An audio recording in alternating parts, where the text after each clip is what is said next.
चल रहा है कि अंता के अंदर कांग्रेस और भारतीय जनता पार्टी के दिग्गज नेताओं को मैदान में उतरना पड़ा। गोविंद सिंह डोटासरा साफ तौर पर लोगों से कह रहे हैं कि भाई रोक लीजिए नरेश मीणा को, नहीं फिर बड़ी दिक्कत खड़ी हो जाएगी। मैं तो राजस्थान की सबसे बड़ी कौम जो जाट समाज है उससे हूं, अगर मुझे लठ लेकर ये रास्ता रोक सकते हैं तो फिर आपका क्या हाल होने वाला है। सचिन पायलट आज अंता पहुंच चुके हैं और कल वसुंधरा सिंधिया की भी अंता में एंट्री हो चुकी है।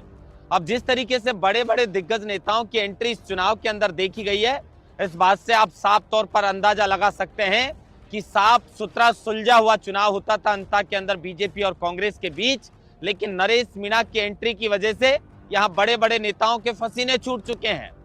कांग्रेस के प्रभारी सुखजिंदर सिंह रंधावा तो भाषण देने से इनकार कर देते हैं कि भाई क्या भाषण दूं, कितने से लोग यहां पर पहुंचे हैं। यानी कांग्रेस के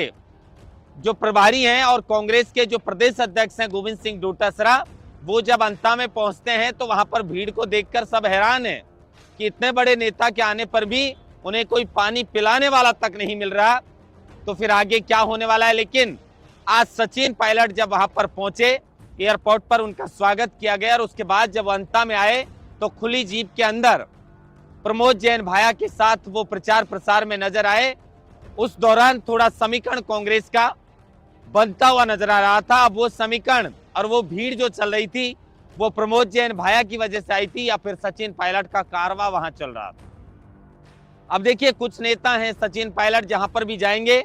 तो उनके साथ इस तरह का कारवा देखा जाता है, लेकिन प्रमोद जैन भाया, गोविंद सिंह डोटासरा और सुखजिंदर सिंह रंधावा, ये तीन लोग थे और इनके साथ में जो भीड़ देखकर अनुमान लगा रहे हैं लोग, वो कह रहे हैं कि भाई कांग्रेस के वोट में बड़ी सेंधमारी नरेश मीणा कर सकते हैं। और ये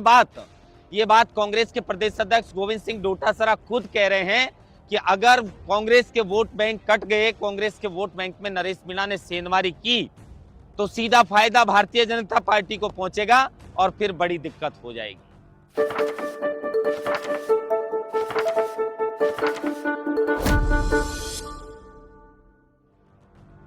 अब नरेश मीणा की रैली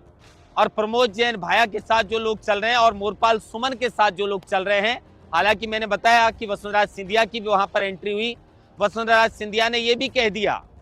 कि मेरे ऊपर कर्ज है, एहसान है, वो मुझे चुकाना है।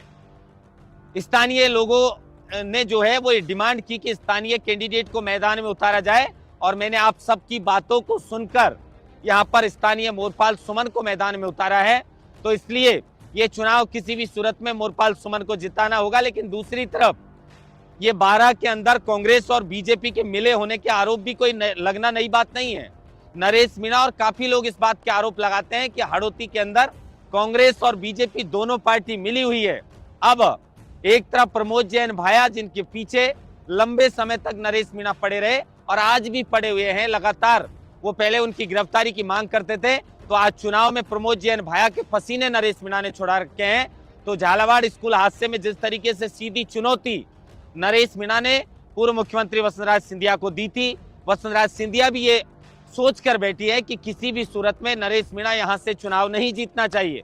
लेकिन किसी नेता के सोचने से ऐसा होता नहीं है। ये जनता जो है उसके वोट की सबसे बड़ी ताकत होती है, जो जनप्रतिनिधि को चुनकर भेजती है। अब ये जनता किसके नाम पर मोहर लगाएगी, किसका बटन ईवीएम में जो है वो सबसे ज्यादा दबाएगी, वही प्रत्याशी चुनकर राजस्थान की विधानसभा पहुंचेगा। लेकिन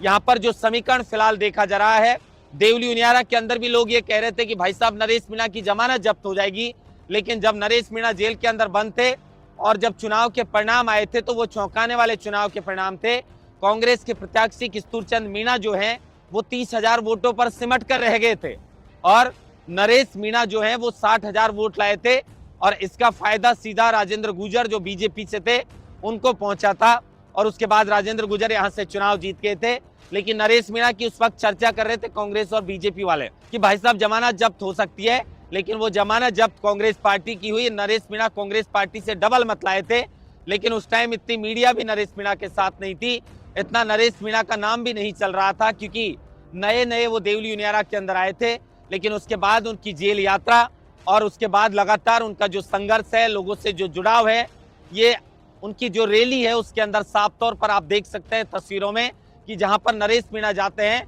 सबसे लंबा कारवा इस वक्त नरेश मीणा के साथ देखा जा रहा है। हालांकि बात अलग है